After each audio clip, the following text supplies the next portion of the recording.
Chapter 390. At sunset, Sauter was bustling with activity. After Gu Mengmeng promised Cole again and again that she would not give him any chance to get close, Elvis and Leah finally allowed her to go out to settle some serious matters. There was an empty space near Sauter's deity platform.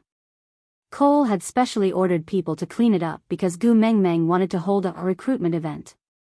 Gu Mengmeng actually felt a little apologetic. She was complaining about not wanting to be the messenger of the beast deity while enjoying their preferential treatment and service. But she had no choice.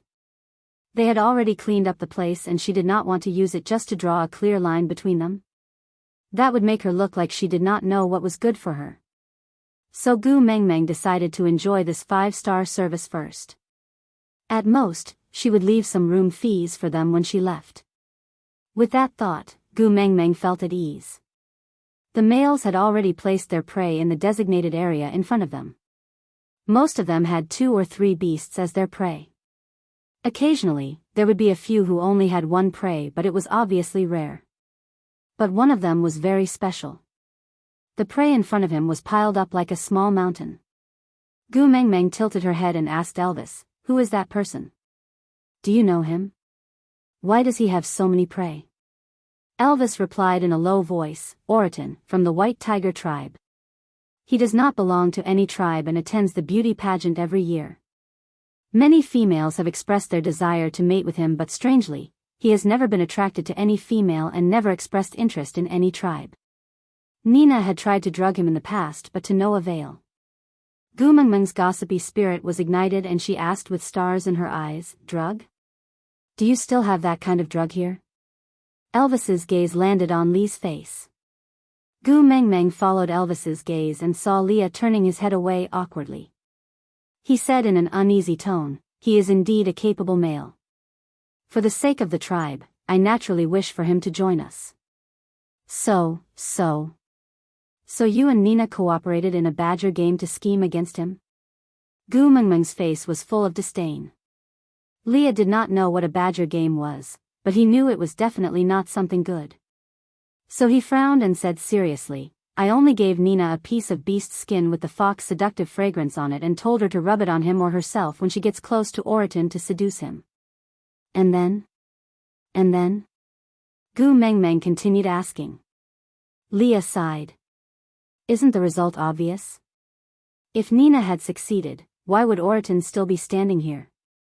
Gu Mengmeng twitched her lips and said, "That's true, but luckily, such a good cabbage was not taken by that wild chicken Nina." Elvis asked coldly, "You're interested in him?" "Yes." Gu Mengmeng replied without hesitation, "Leah already said that he's a strong male and will be a very strong fighting force after joining the tribe."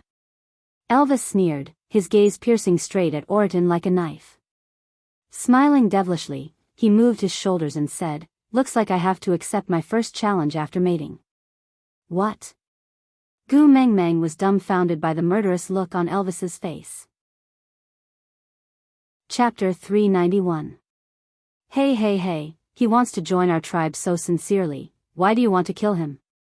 Gu Mengmeng's face was full of fear as she held on to Elvis's arm. "Look, this world is so beautiful but you are so hot-tempered. This is not good, not good." Elvis squinted his eyes as he exuded a dangerous aura. He rubbed Gu Mengmeng's hair gently and said, "You are pleading for him? Your heart aches." Gu Mengmeng said, "Hubby, talents are hard to come by." Elvis said, "Then, where do you want to place his mark?" Gu Mengmeng was stunned for a moment before she slapped Elvis's shoulder angrily. "What the hell are you talking about? I am talking to you about strengthening the tribe, not strengthening the harem." Elvis grabbed onto Gu Mengmeng's wrist and pulled lightly, causing her entire body to fall into his arms. After teasing her like a cat for a while, Elvis then said, "What if the condition for him to join the tribe is to mate with you?"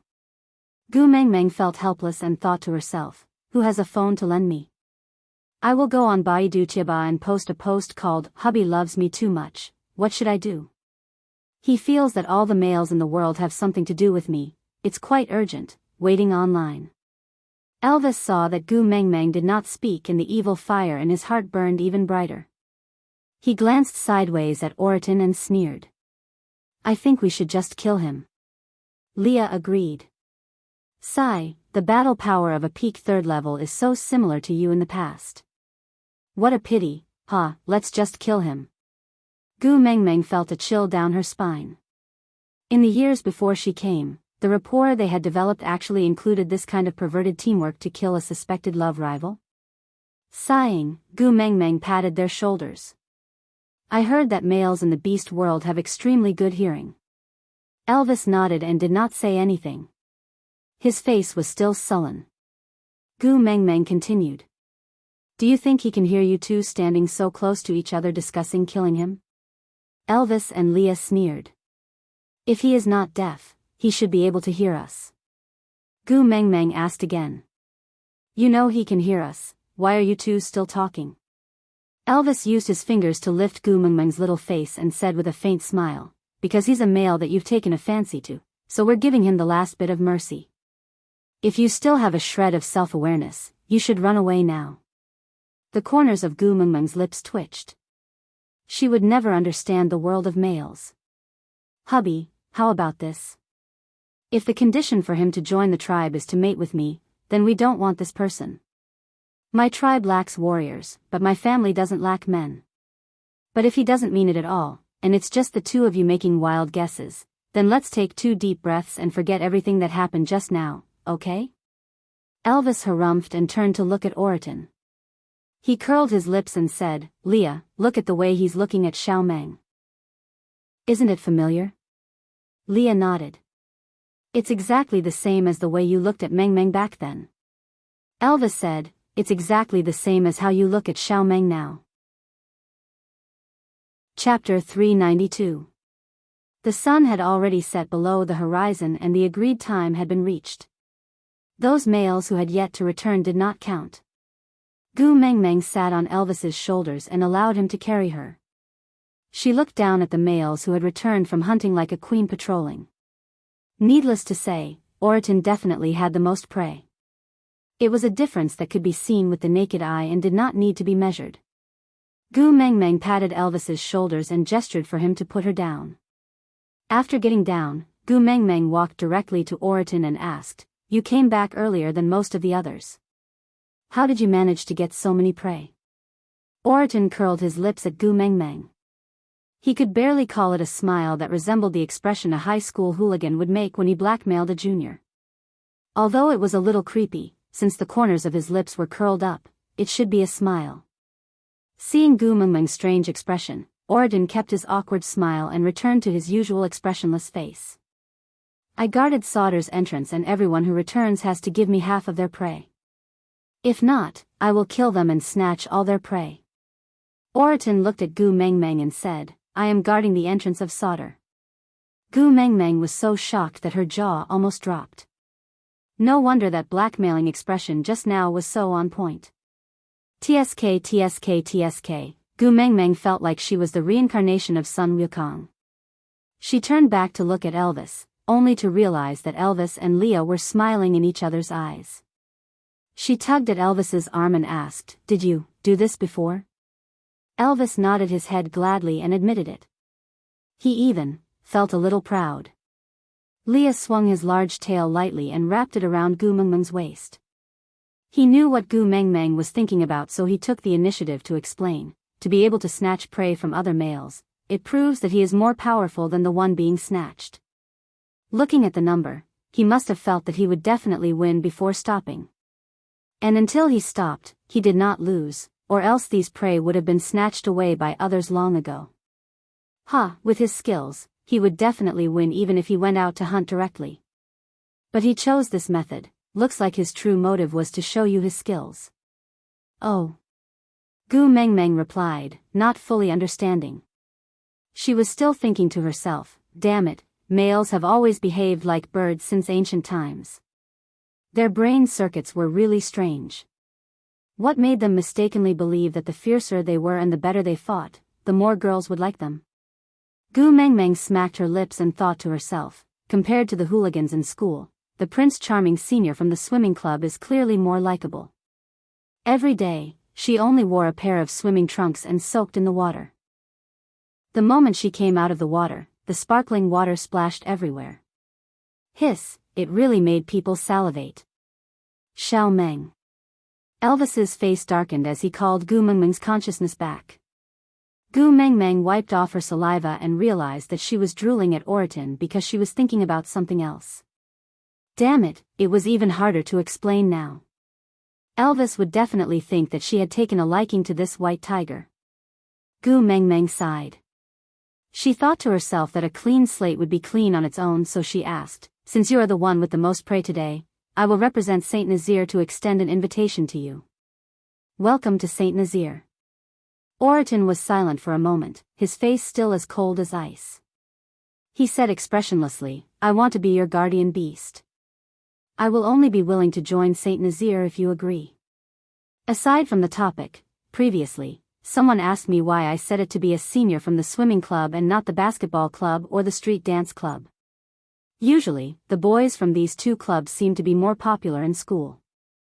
The answer is that when I was writing the outline of this article, it was during the Olympic Games. Chapter 393.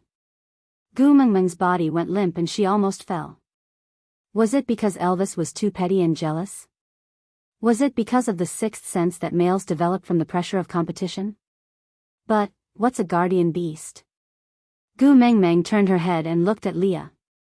Leah swayed his large tail and said, "Look, someone like me who is handsome and knows how to please you but is not qualified to mate with you is called a beast pet, a plaything beside your knees. You can call me and order me to leave." Leah swayed his large tail and said, "I'm not qualified to mate with you." Gu Mengmeng immediately waved her hands and said, "Go, go, go, go." But Leah smiled. He held onto Gu Mengmeng's little hand and circled it from her left to her right. Then, he leaned forward and leaned towards Gu Mengmeng. He grinned and said, "See, you can order them around, right?" Gu Mengmeng faked a smile and gave up on the treatment. She waited for Leah to continue. "Leah, guardian beast is also a type of family member, but its position is lower than the beast pet. It's the first line of defense for females. When they encounter any danger, they will be the first to block in front and fight for time for the females and other family members. But, because they don't know how to please females, they usually don't even have the chance to enter the cave. Mating is even more impossible. To put it bluntly, they are just guards of the cave entrance." Gu Mengmeng looked at Oriton awkwardly and whispered to Leah, "Can't you be more tactful with your words? It hurts my pride." "Pride?" Leah repeated Gu Mengmeng's last two words. Then, he smiled and moved his flirtatious face to Gu Mengmeng. His furry large tail swept against her calf from time to time and he said in an ambiguous and affectionate voice, "What's the use of pride for males in front of females? Look at how Elvis and I have degenerated into acting as half-orcs to please you." Gu Mengmeng then realized that ever since she rubbed Elvis's tail once when she was pregnant, he had never kept his tail. She could always grab it and hug it in her arms. When she was sitting, it was the armrest. When she was lying down, it was a warm blanket. When she was standing, it was a toy in her hands. When she was doing OXX, it was a sex toy. She was used to Elvis's tail being by her side and had forgotten that only half-orcs would have beast characteristics. Elvis, had people been pointing at his back and laughing at him for being a half-orc? How could he have never noticed this? Gu Mengmeng hugged Elvis guiltily and said, "Keep your tail, you're clearly not a half-orc." Elvis smiled. "It's enough that you know I'm not a half-orc." "But they will laugh at you," Elvis replied, "I don't care what they think." Gu Mengmeng hugged Elvis's waist and pouted. "Hubby, you will spoil me like this." Elvis said, "Other females have a few or even dozens of males coaxing them, but you only have me."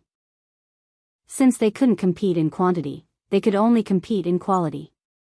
You said that only a qualitative change could lead to a qualitative change. So, what other females have? I can't let you have less. Gu Mengmeng was so touched that she was filled with love. She whimpered, "Hubby, you are so nice." Chapter 394. Oriton was silent for a moment before replying, "It's impossible that there are only two males beside the messenger of the beast deity." Elvis narrowed his eyes and his murderous aura started to spread. Oriton did not know if it was because he could not feel Elvis's murderous aura, or because he was too confident in himself, or because he simply had facial paralysis. Anyway, his reaction to the dangerous aura released by Elvis was no reaction. The two of them stared straight into each other's eyes and Gu Mengmeng felt immense pressure standing in the middle. She did not know how long the two of them were going to stare at each other. Just as Gu Mengmeng was prepared to retreat a little and look at the other prey, Oriton suddenly spoke. I have no intention of mating with the messenger of the beast deity, so you don't have to be so guarded against me. Elvis sneered in disdain. Do you think my Mengmeng likes you? Heh. Oriton was still expressionless. He looked at Elvis, then at Gu Mengmeng, before nodding his head silently. Huh. Gu Mengmeng hurriedly waved her hands and said, I didn't mean that, you misunderstood. Oriton was still expressionless. Although his eyes were looking in Gu Mengmeng's direction, they did not seem to be focused. He said, you just tried to convince your males not to kill me. Gu Mengmeng, Oriton, you even praised me as a good cabbage, and felt lucky that I didn't mate with other females. Gu Mengmeng, Oriton, you even deliberately told me that if I want to join your family, I can't be interested in you. Gu Mengmeng waved her hands and said, no, I didn't say that. Oriton was silent for a moment, then pinched his throat and looked at Elvis, as if he was imitating someone. Hubby, how about this? If the condition for him to join the tribe is to mate with me, then we don't want this person. My tribe lacks warriors, but my family doesn't lack men. But if he doesn't mean it at all, and it's just the two of you making wild guesses, then let's take 2 deep breaths and forget everything that happened just now, okay? The corners of Gu Mengmeng's mouth twitched. She had a feeling that she could not explain herself. After Oriton finished speaking, he returned to his normal tone and said, didn't you say that just now to tell me that if I want to join your clan, I can't be interested in you? If you tell me how to join your family, doesn't that mean that you like me? Gu Mengmeng. She really admired the way the males in the beast world thought. Oriton, also, you defended my dignity in front of your pet. Gu Mengmeng turned to look at Leah in a daze. Leah shrugged his shoulders and nodded helplessly, indicating that Gu Mengmeng had indeed done that. Then, Oriton continued, also, you looked at me for a long time just now, and even drooled. Pfft. Gu Mengmeng raised her head and asked the heavens, can I choose to vomit blood and die now? Gu Mengmeng gestured for him to stop and said, I can explain about drooling, that wasn't because of you. I was just lost in thought and thought of a handsome swimsuit JPG, it has nothing to do with you, you've misunderstood. The moment Gu Mengmeng finished her sentence, she felt a chill on her back. Stiffening her neck, she turned around and saw Elvis and Lee's sinister smile, handsome, swimsuit. JPG? Aside from the topic, Gu Mengmeng, sobs, hubby, I can explain. Chapter 395. Gu Mengmeng chuckled and licked her lips, saying, so many people are watching, leave me some face. Elvis nodded and said, alright, we'll talk about it when we get back tonight. Alright, Gu Mengmeng pounced into Elvis's arms and kissed him on the cheek, saying, so sweet, no wonder you're my hubby. Elvis chuckled and gently caressed Gu Mengmeng's little head. The corners of his lips curled up, but his voice was so calm that there was no fluctuation, there's no use trying to please me. You have to explain clearly to me about the swimsuit Prince Charming. Gu Mengmeng sighed and really wanted to give herself 2 tight slaps. Why did she have to mention the swimsuit Prince Charming? Leah also gave a fake smile and moved closer to Gu Mengmeng's ear, saying, yeah, I also really want to know, how does that Prince Charming look like?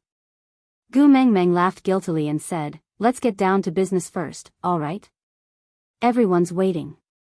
Elvis and Leah exchanged glances before looking at Oriton, saying, if your condition is to become Xiao Meng's guardian beast, then we can only take it that you have given up on this spot. Unfortunately, you and Saint Nazir are not fated. Oriton's face was still expressionless and one could not tell if he was disappointed or angry.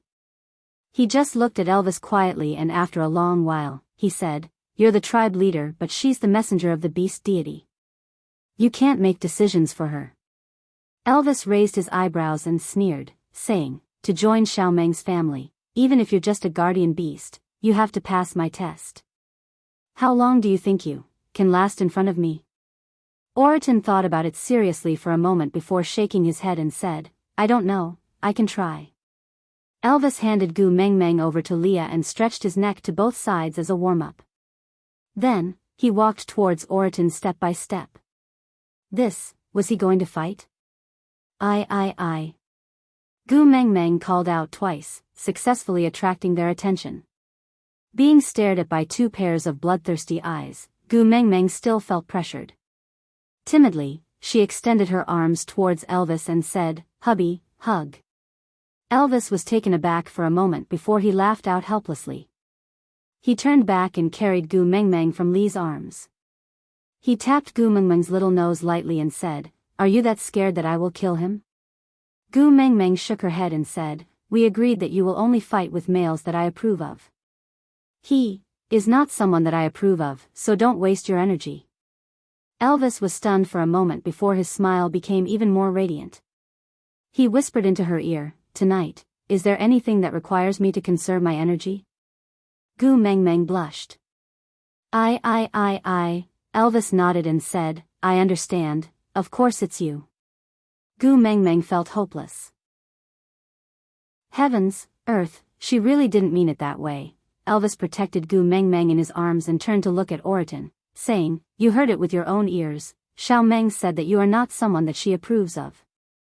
So, don't mention about guardian beasts anymore. If you're not willing to join Saint Nazir, we won't force you. Oriton tilted his head and looked at Gu Mengmeng, who was in a dilemma. He asked, Can I ask you a question? Gu Mengmeng looked up blankly, Chapter 396. Gu Mengmeng looked at Oriton like he was an idiot and said, Because I already have a husband. Oriton said, But even an ordinary female has more than one partner, not to mention you are the messenger of the beast deity. Gu Mengmeng smiled helplessly and answered, You also know that I am the messenger of the beast deity. I am different from other females, I only want one partner. Oriton remained silent for a moment and asked again, Why him? Don't you feel afraid or disgusted? Gu Mengmeng frowned and looked at Oriton, asking, What do you mean?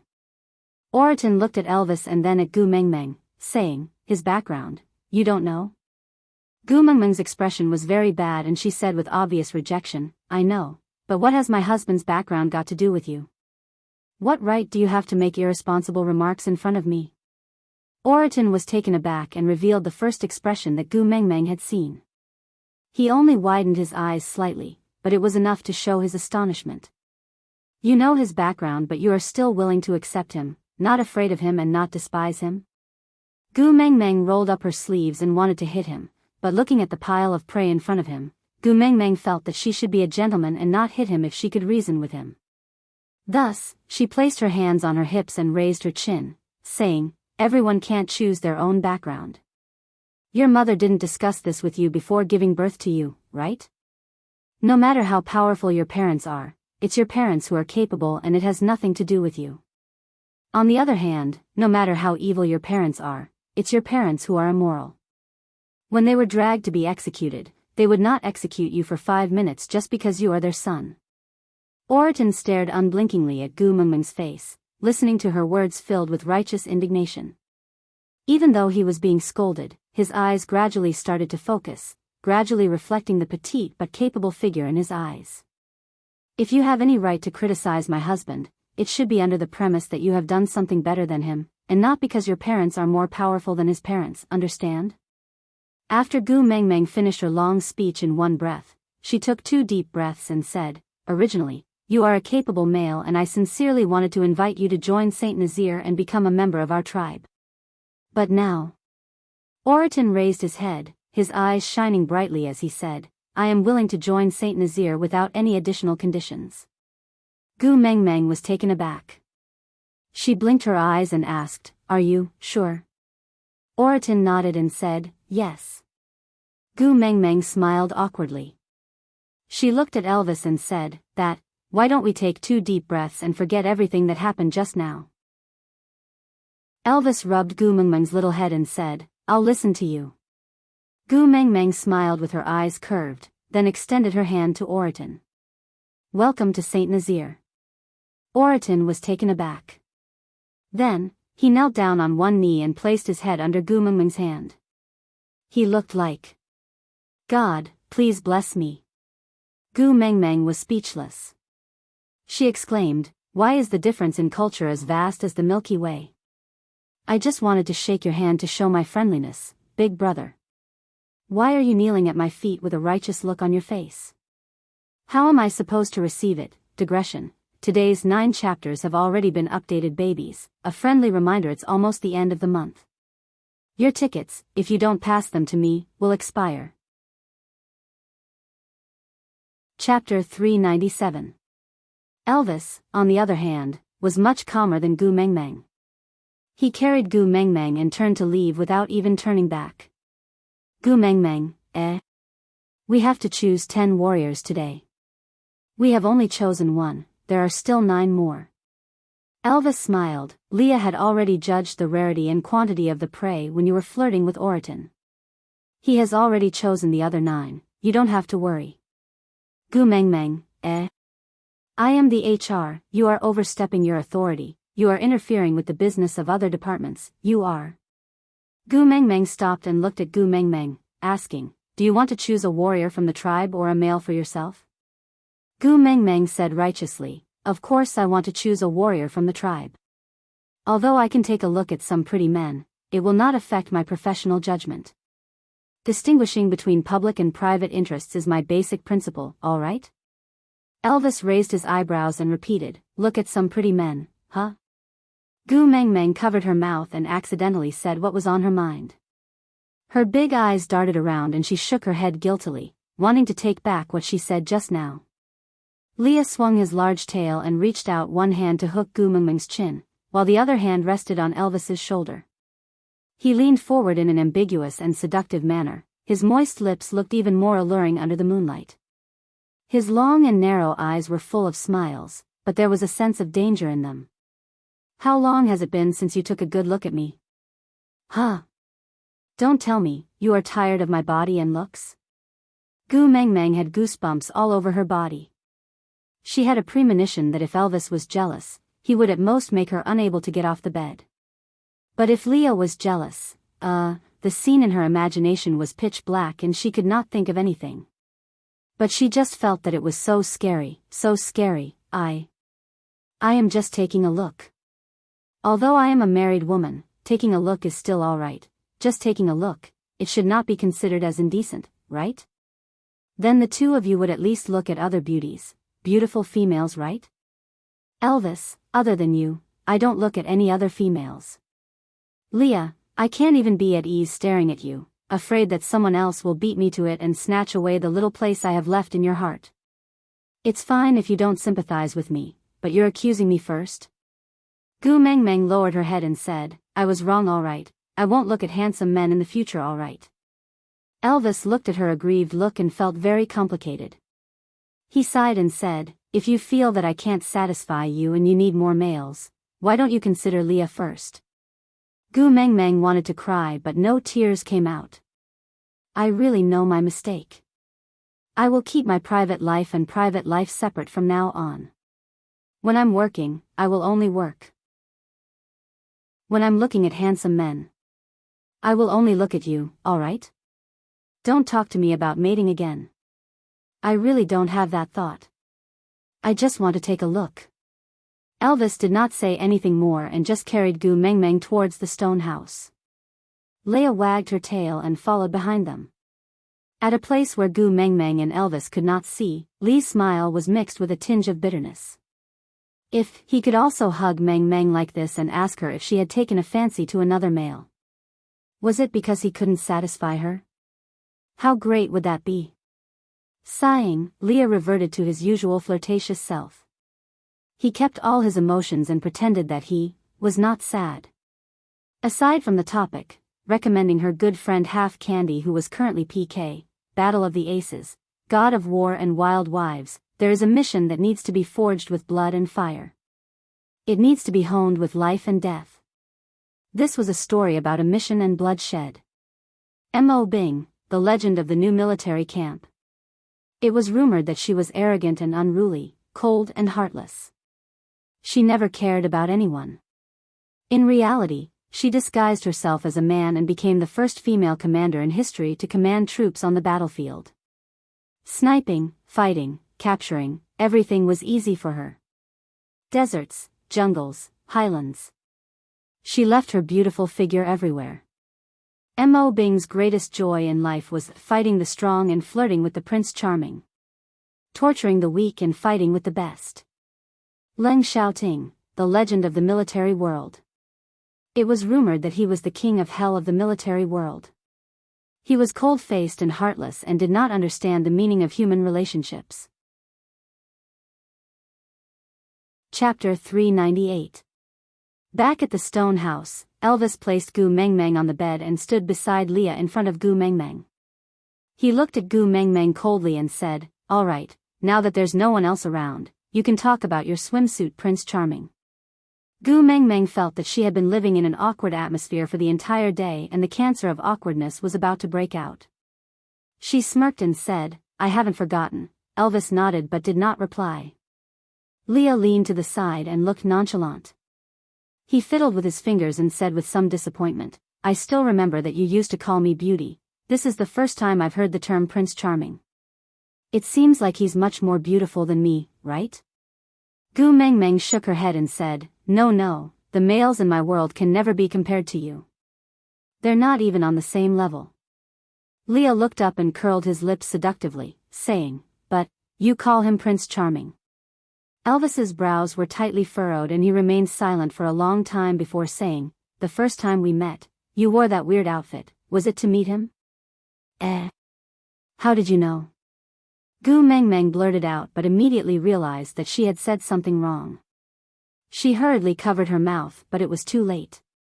Gu Mengmeng sighed and complained that her IQ was not online today. She looked up at Elvis and said pitifully, "Can I be lenient if I tell the truth?" Elvis remained silent and said, "You dressed like that, so it was to meet him." Gu Mengmeng felt like she was caught red-handed in bed. But who the hell ever heard of cheating before marriage? Elvis's eyes were filled with a strong sense of loss and sorrow. He just stared at Gu Mengmeng, his eyes like a black hole, wanting to suck Gu Mengmeng into it. "At that time, you clearly said that you risked drowning for me, then, you even kissed me. But, so that was a lie?" Gu Mengmeng shook her head. Elvis's gaze made her heart ache. She stood up from the bed and flew towards Elvis. The distance was a little far and if Elvis did not step forward to catch her, she would definitely fall to the ground. But no matter how sad Elvis was, he could not bear to let her get hurt. So before Gu Mengmeng could tilt her body 30 degrees, Elvis had already hugged her firmly in his arms. Gu Mengmeng hugged Elvis's neck and whispered in his ear gently, "Hubby, don't let your imagination run wild. I'll tell you the truth, tell you everything, all right?" Elvis hesitated for a moment, but eventually nodded his head. Gu Mengmeng straightened her body and held Elvis's face. She looked into his eyes and said, "That day, I wore that bikini to meet that swimsuit Prince Charming. But I didn't even see him before I transmigrated here and met you. I do admire him, but he doesn't even know who I am. There's nothing between us, really. Don't be sad, okay?" Elvis's brows were tightly furrowed, an uneasy light flashing in his blue eyes. He asked, "What if you saw him that day? Would he not have come here? I almost couldn't meet you, didn't I?" Chapter 399. Gu Mengmeng snuggled in Elvis's arms and swung her little feet. She thought for a while and smiled. "Actually, I can't even remember what that Prince Charming Sr. looks like. I only remember that he was not willing to admit defeat and was so focused when he was trying his best to advance towards his goal. The confidence he exuded when he stood on the podium made me feel dizzy. Maybe I don't like him, I just don't want to be alone anymore, so I found someone to rely on." Elvis frowned and said, "Alone? Don't you have Yu Xijin by your side?" Gu Mengmeng burst out laughing. "Do you still think that Yu Xijin is real?" That's just a story. I've explained it many times, there's no such person in real life. Elvis remained silent and did not reply. Leah, however, wagged his tail and said casually, when you described him, from his eyes to his actions, it was too detailed. It's hard to believe if you said it was all fabricated. Gu Mengmeng had no choice but to explain what a television was. Then, Elvis asked, you like television? Gu Mengmeng nodded and said, if there's no cell phone, television is the best entertainment. So I actually quite like it. Elvis nodded and asked again, what does that machine look like? Where can I catch it? Gu Mengmeng was taken aback for a moment, then she laughed out loud and said, hubby, that's a product from our world civilization, it doesn't exist here. Elvis's expression was a little disappointed and he muttered, is it, the magical weapon from the beast deity world? Pfft. Gu Mengmeng held back her laughter and nodded, saying, you can say that, but that thing is harmful to the eyes, so it's good not having it. Elvis nodded and said, so when you first came here, you couldn't see anything at night because of that machine, right? Gu Mengmeng wanted to say that even without a cell phone and television, she couldn't see anything at night, but after thinking about it, she decided not to, so she nodded silently. Elvis hugged Gu Mengmeng in his arms and patted her back gently to comfort her. When you were by the beast deity's side, you suffered. I'm sorry that I couldn't appear by your side to protect you at that time. That's why you suffered so much and even hurt your eye. Actually, Gu Mengmeng was thinking, in such a melancholic environment, if she said that she enjoyed watching television and playing with her phone, would it be too much of a wet blanket? Taking a deep breath, Gu Mengmeng hugged Elvis back and said, it's not too late to meet him now. I'm willing to sacrifice my right to watch TV and play with my phone for the rest of my life in exchange for your company. Elvis fell into self-reproach for not participating in Gu Mengmeng's past, but Leah clearly understood something else. So, before coming here, you've always been alone? Aren't your father and mother accompanying you? Gu Mengmeng's smile froze. She pursed her lips and shook her head, saying, my father abandoned my mother when I was very young and mated with another younger female. From then on, there was no news of him, as if he had disappeared from the world. My mother is currently mating with another male, and I, this burden, was finally abandoned after my mother and the new father gave birth to a younger brother. Out of topic. Chapter 400. Elvis and Leah were so shocked that they could not say a word. No matter if it was Gu Mengmeng's father abandoning his wife and daughter to marry someone else or her mother abandoning her after remarrying, it was all unheard of and unimaginable. Clenching his fists tightly, Elvis could only feel the suffocation in his chest. He gritted his teeth and said, you are a precious female, how can you? The word abandoning was too heavy, Elvis could not use this word on Gu Mengmeng no matter what. Gu Mengmeng smiled bitterly and said, in our world, females are not as precious as here. On the contrary, in many backward places, they would even throw their newborn daughters into the rubbish bin or go to an illegal clinic to do a B scan during pregnancy to induce labor after confirming the gender. Gu Mengmeng could feel Elvis's body trembling. It was an emotion that was struggling between anger and heartache. She knew that her man was grieving for her past. Raising her head and smiling, Gu Mengmeng said, I am still considered good, at least my mother raised me until I was 14. I could earn some living expenses by performing in the small theater in the amusement park. During the winter and summer breaks, I would also work part-time at McDonald's to earn my tuition fees. After I was 18, life became better. When I was in university, I had a full scholarship and the accommodation and canteen in school were much cheaper than outside. So, the period in university was the most relaxing and satisfying period of my life. I originally wanted to learn how to fall in love or something in this most beautiful period of my life. Unfortunately, I did not even have the chance to confess before I transmigrated here. There were many words in Gu Mengmeng's words that Elvis and Leah could not understand. But they were very clear about one thing, that was, there was a deep sense of loneliness in Gu Mengmeng's eyes. This kind of loneliness was exactly what Elvis and Leah saw in each other's eyes when they first met. But at that time, besides loneliness, there was also hatred in their eyes. And in Gu Mengmeng's eyes, there was hope in that faint sense of loneliness. She gazed at Elvis with her clear eyes and smiled sweetly. "I'm still very lucky to be able to come here and meet you. You've given me an unprecedentedly comfortable life and spiritual comfort. You've made me believe that my life is starting to change for the better." Xiao Meng. Elvis did not know what to say to comfort Gu Mengmeng. After deliberating for a long time, he only said, "I love you." Gu Mengmeng replied with a smile, "I love you too." As for Leah, he finally understood why Gu Mengmeng refused to forgive and accept him at this moment. In her opinion, he had abandoned her, right? No matter how many reasons he had, his actions did indeed constitute abandonment, right? Leah lowered his head and pressed on his chest tightly. He gritted his teeth but could not see Gu Mengmeng's face. He used to have the right to protect her, to comfort her, and to care for her. But now, why should he feel heartache? Why should he regret it? What right did she have to say, "Please forgive me"? Gu Mengmeng took a deep breath and smiled. "All right, why did you make the atmosphere so depressing? If all the hardships I suffered in the first half of my life were to accumulate good luck in exchange for an opportunity to meet you, I think it's quite worth it."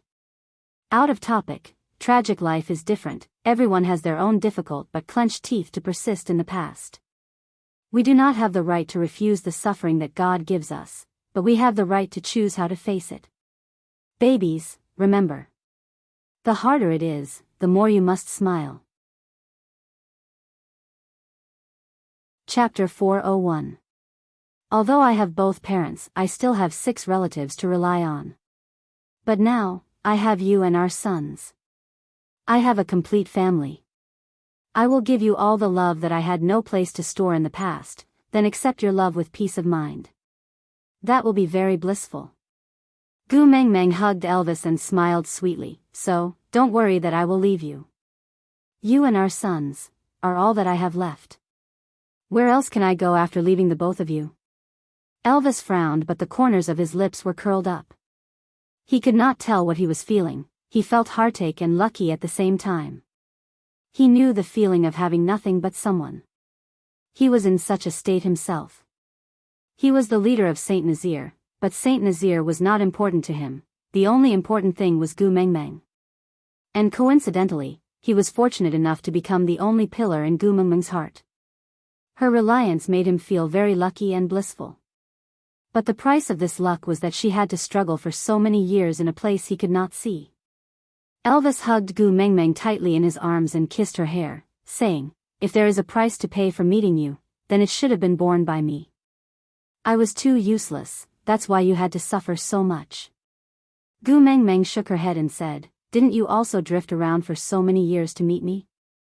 If the torture he had endured in the past was to meet her, the corners of Elvis's lips curled up slightly. Those bloody scenes, those cruelty, those tortures and those narrow escapes seemed to have quietly changed in his memories. It was not tragic, not pitiful and not tragic. Elvis rubbed Gu Mengmeng's little head and said, "Thank you for beautifying my life." That night, Gu Mengmeng told Elvis many interesting things about her working days. She wanted Elvis to not think that her life was too tragic, but no matter how relaxed her tone was, Elvis's expression always became more and more solemn. After that, Gu Mengmeng fell asleep in Elvis's arms in a daze. In her half-awake state, she heard Elvis murmuring softly beside her ear, "You still haven't answered me, that swimsuit Prince Charming, who exactly is he?" Gu Mengmeng's heart thumped twice and she decided to immediately fall into a deep sleep. An ex-boyfriend appearing in front of her every day, a made-up Usijin appearing every now and then. If this swimsuit Prince Charming was added into the mix, life was really rich. The next morning, when Gu Mengmeng stretched herself and sat up, she felt that the atmosphere in the house was not quite right. Rubbing her eyes, she realized that Cole was actually standing in the house, wearing a strange outfit. It was made of animal skin, but the style looked like the attire worn by ancient priests. It was a cheap imitation. Elvis's face darkened as he stood in front of Cole, facing off against him. Cole was very similar to Leah in some aspects. He always had a humble but distant smile on his face. He just smiled at Elvis.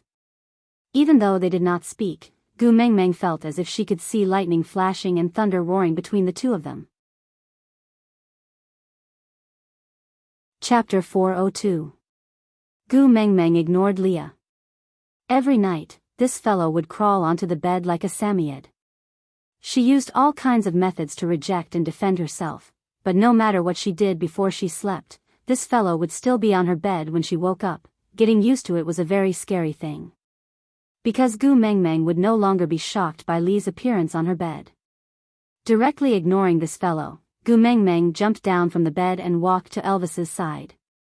She looked at Cole and then at Elvis, asking softly, "Hubby, what's wrong?" "Great messenger, good morning." Cole bowed respectfully to Gu Mengmeng, then said, "Today is the beast deity sacrificial ceremony, to thank the beast deity for blessing the females to survive the harsh winter, and to pray for more cubs to be born this year. In the past years, it was always hosted by me, but since the great messenger has returned this year, you should naturally be the one hosting it. So, I am here to invite you over." The corners of Gu Mengmeng's mouth twitched, recalling how Leah stood on the wooden platform and danced the Great Spirit during her coming-of-age ceremony. She laughed awkwardly and said, "Then, I am not familiar with this business. Since you are used to it, you should do it." Cole seemed to be a little surprised. Immediately kneeling down on one knee, he said sincerely, "I dare not overstep my boundaries." Leah stood up from the bed, wagging his tail, and hung onto Elvis's shoulder like a boneless person, his large tail circling around Gu Mengmeng's waist. His voice was still lazy and slightly hoarse. He said, "Hosting the beast deity sacrificial ceremony is a symbol of status. Only the most authoritative person has the right to do so. Since you are here, it will definitely not be his turn. Mengmeng." As Leah said, he tightened his tail around Gu Mengmeng's waist and pulled her closer to him. His slender fingers hooked Gu Mengmeng's chin and his long and affectionate eyes shone with a gentle light. His dark red lips parted slightly and he said, "I also want to see how you look like in the priest robe, you must be so beautiful." Gu Mengmeng's eyes were filled with tenderness. Gu Mengmeng rolled her eyes and slapped Lee's hand away. She took a step back into Elvis's arms and said, "But I don't know how to dance the great sorcerer." Cole took a step forward and took out a piece of beast skin. He handed it to Gu Mengmeng with both hands and said, "This is another esoterica that Sauter worships. It is said to be related to the sacrifice ceremony. Please have a look, Lord Emissary." Gu Mengmeng was traumatized by the word esoteric. She thought to herself, could it be the hand-copied version of 300 poems of the Tang dynasty? But it was not a good idea for Cole to continue acting like this, so Gu Mengmeng took it over suspiciously. When she opened it to take a look, she almost choked on her own saliva. 2 lines of words were embroidered on the animal skin with some unknown thread: sacrificial dance, small apple, slowed down 16 times. The words recited by the priest were the lyrics of the English version of Little Apple. Gu Mengmeng suddenly laughed. She shook the piece of beast skin and turned to look at Cole, then at Leah. She thought to herself, "Did you know that the previous messenger of the beast deity whom you all respected as a god was actually a clown who knew how to dance in the square? How did this fellow manage to trick the entire world into becoming lame? It had been 1,000 years and they still couldn't find a bicycle. Lord Emissary, is there a problem?" Cole felt that Gu Mengmeng's gaze was not right, so he asked. Chapter 403. Cole nodded and slowly closed his eyes. He opened his arms slightly to his sides and lifted his chin slightly, giving off a holy vibe, love plant awe. It's so perfect that it's like a father and a wife. Gu Mengmeng could not help but burst out laughing. Did I plan to find out about the fruit? Cole widened his eyes and looked at Gu Mengmeng in disbelief. His agitation was beyond words. He believed that Gu Mengmeng must have understood the contents of the sacrificial chant from the beast skin left behind by the previous messenger of the beast deity. He had once doubted that it was possible for such a small piece of beast skin to completely record the sacrificial chant with only such short symbols on it. But now he understood that the wisdom of the beast deity was limitless and it was not something he could guess. However, Cole would never know that the reason why Gu Mengmeng knew about such an unconventional English version of Little Apple was because on the first weekend of school, a few girls from her dormitory had gone to the KTV to sing and bond. At the start, all of them acted like virtuous ladies, but after 2 bottles of beer, all of them became more and more uncontrollable, acting all kinds of silly acts one after another. In the end, someone led them to sing the English version of Little Apple for the whole night at the KTV. Because of that, the few girls formed a firm revolutionary friendship. They even made a pact that whoever broke the dormitory rules would have to sing the English version of Little Apple 3 times in the field. Gu Mengmeng did not do her duty properly because she went to work, so she had to sing at least 1 round in the field every week. If not for the fact that Gu Mengmeng was very sure that her dormitory mates were attending classes properly before she disappeared, she would have suspected that the previous messenger of the beast deity was someone from her dormitory. Gu Mengmeng nodded and said, "All right, I got it. Isn't it just a sacrificial ceremony? I'll be there in a while, you can go back first, all right?" Cole looked at Elvis, who had been silent the whole time with a black face. He maintained his usual smile and nodded. Then, he looked at Gu Mengmeng and said, "Then, I will wait for the great messenger by the side of the deity altar." Gu Mengmeng waved her hands, indicating that she understood.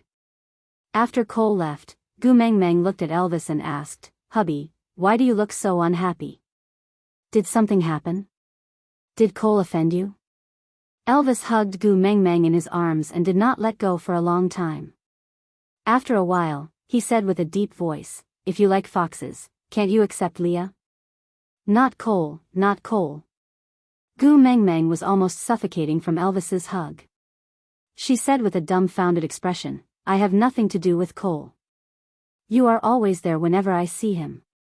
I am innocent." Elvis was still hugging Gu Mengmeng tightly. "You don't like him, right?" Gu Mengmeng nodded. "I definitely have no intention of liking Cole. Not at all." Elvis heaved a sigh of relief and said, "He came to challenge me just now." "Huh?" Gu Mengmeng looked at Elvis in shock. Seeing her shocked look, Elvis felt much more at ease. He heaved a sigh of relief and smiled. "He said he wants to become your beast pet and serve you together with Leah." Chapter 404. You said before that I am not allowed to duel with any males that are not acknowledged by you, so I rejected him. Elvis squinted his eyes and smiled. "Moreover, I feel that I can serve you well." Gu Mengmeng nodded her head vigorously and said, Yes, I am already dying to have you. I definitely do not have any thoughts of letting a wolf into my house or having an affair." Elvis carried Gu Mengmeng horizontally and placed her back on the bed. He tidied her clothes and said, "If there comes a day when I can't satisfy you anymore, I don't have any opinion on how many partners you want to get or how many beast pets you want to get. But it definitely cannot be Cole." Gu Mengmeng recalled Elvis's energetic and domineering attitude every time and shuddered all over. She shook her head and said, "That day will probably not come, don't worry blindly." Elvis seemed to have seen through Gu Mengmeng's thoughts and his lips curled upwards unknowingly. He nodded with pride and said, "Anyway, that Cole's intentions are not pure. You should stay away from him." Gu Mengmeng nodded. Gu Mengmeng said, "Why do you say that? Just because he wants to be my beast pet? Oratin even said he wants to be my guardian beast. Didn't you say that his intentions are not pure?" Elvis stopped what he was doing and looked at Gu Mengmeng with a serious and stern expression. He said, "Cole's level is higher than mine. He is at least at the peak of 4th level or is already a 5th level orc." Gu Mengmeng blinked her eyes and said, "Are you afraid that you can't beat him?" Elvis hesitated for a moment and nodded. He said, "To be able to break through the 3rd level boundary, it means that he has already mated before. But he said he wants to be your beast pet. This is very strange. I am worried that what if he was instigated by his female to harm you? I might not be able to beat him." Gu Mengmeng reflected for a while with a dazed expression before remembering the fixed pattern of mating to break through to the 3rd level. For people living in the modern world, it was really easy to forget that there was such a thing as leveling up. Gu Mengmeng asked timidly, that, if it's 5th level, is it very powerful? Elvis nodded and said, 5th level is already the highest level an orc can reach. In the entire beast world, there should not be more than 100 who can reach this level. Any higher and it would be the Beast King. In the entire beast world, there is only one snake beast of unknown origin that has reached this level. So, if Cole has ulterior motives, even if Leah and I work together, we might not be able to protect you from his sharp claws. Gu Mengmeng raised her eyebrows and said, Cole is actually a demon king. Damn, we are going to fight the boss soon. I am not even prepared. Leah wagged his tail and said, don't worry, he won't dare to be rash. Gu Mengmeng turned around and asked Leah, this half-deity, what do you mean by that? Just by looking at her expression, Leah could tell that half-deity was definitely not a good word and was most likely mocking him. However, he did not mind and just flipped onto the bed. He knelt behind Gu Mengmeng and started combing her hair. As he deftly combed her hair with his fingers, he replied, didn't you see that Cole's eyes almost popped out when you recited that sacrificial chant just now? Gu Mengmeng nodded and said, he did look rather shocked, but it was not as exaggerated as you made it out to be. Chapter 405. Gu Mengmeng thought for a while. It seemed that Leah also rarely had any expressions, especially in front of outsiders. He would always fake a smile that looked refined and courteous, but in reality, he was very unapproachable. When he was with her, Leah would have more expressions, but it was also rare for him to show too much emotion. Most of them were low and subtle, the kind that would be overlooked if one did not pay attention. Regardless of whether he was sad or happy, he would always express it with a smile. Gu Mengmeng held her chin and looked at Leah, asking, does your family have a group rule like, must maintain a fake smile like a prince? Leah shook his head, no, at least my father did not teach me this rule. Gu Mengmeng asked, then why do you and Cole look like the wax figures in Madame Tussauds wax museum? Your expression is an unshakable fake smile? Leah remained silent for a moment, as if he was organizing his thoughts, before replying, maybe it's because he is too important to me, so I started to imitate him unconsciously. Gu Mengmeng thought for a while, maybe, the eldest brother was like a father, and a father's love was as heavy as a mountain. Lee's past was filled with too much sadness, and Gu Mengmeng did not want to rub salt on his wounds, so she did not continue asking, and just changed the topic back. Then maybe he was just shocked because he did not expect me to really know that sacrificial incantation. That doesn't mean anything. If someone could recite the Great Xinhua Dictionary in front of me, I would also be very shocked. Leah shook his head, giving a meaningful smile. You only saw shock on his face? Gu Mengmeng nodded, recalling carefully, she really only saw some shocked expressions. Leah hooked Gu Mengmeng's chin, then scrutinized every detail on her face like he was admiring a piece of art. He suddenly smiled and said, it's no wonder, after all, not everyone understands him like I do. Leah used his fingertip to stroke Gu Mengmeng's little face, then said in a seductive tone, do you want to know why he challenged Elvis to become your beast pet when he clearly has his own female? Gu Mengmeng nodded, indicating that she wanted to know. Lee's hand glided from Gu Mengmeng's shoulder to her arm, stopping at the outside of her upper arm to draw circles gently. Do you want to know what he will do during the offering ceremony? Gu Mengmeng thought for a while. Although she knew how to dance, Little Apple, and recite the English lyrics, she really could not predict what kind of tricks the previous clown would come up with. Since this sacrifice was held every year, Leah must know some details. It would be good to rehearse in advance to avoid embarrassing himself. So, Gu Mengmeng nodded again. Lee's hand continued to move downwards, brushing past her elbow and down her arm. He gently grabbed her wrist and continued to ask, Cole has always been someone who will not give up until he reaches his goal. Elvis rejected his challenge, he will definitely have a backup plan. Do you want to know how he will deal with Elvis? Gu Mengmeng did not even think before nodding her head heavily. Lee's hand continued to move downwards, finally intertwining with Gu Mengmeng's fingers, forming a tightly intertwined position. Leaning his upper body forward slightly, Lee's face stopped at the tip of Gu Mengmeng's nose. He said in an ambiguous tone, call me Daddy Leah and I will tell you. Aside from the topic, that, if I say I did not stutter on purpose, would anyone believe me? I swear to the heavens, I really did not do it on purpose. I guess, how many people would have shouted on behalf of Gu Mengmeng, Daddy Leah? So, today's 9 o'clock has ended. Chapter 406. Gu Mengmeng's face fell. She rolled her eyes and said an affectionate, "Scram," before pulling back her hand and turning to leave. But Leah followed closely behind her, wagging his big tail and said, "You obviously want to know, why are you still so awkward? Just say it once, come on, whisper it softly, just for me to hear." Gu Mengmeng turned her head and said, "I don't want to know anymore."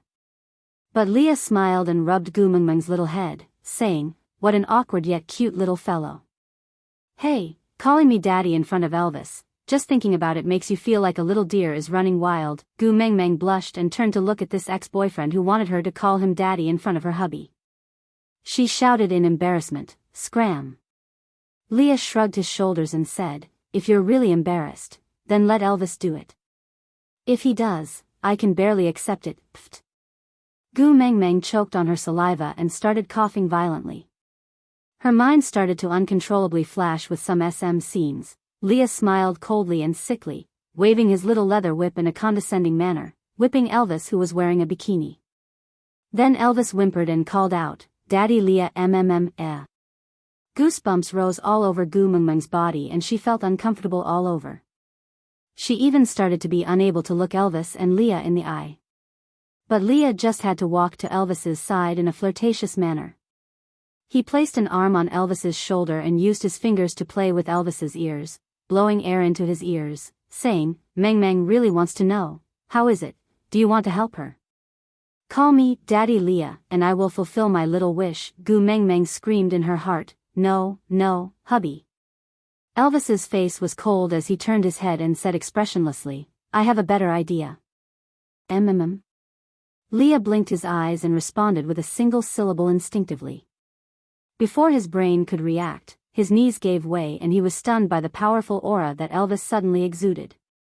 The irresistible difference in level caused him to lose his balance. He fell down, and his whole body was in a rather sorry state. Elvis remained standing at the same spot and looked down at Leah from above. "Don't go against the orders of the head of the family and don't challenge the authority of the first partner. Otherwise, you'll be miserable and ugly."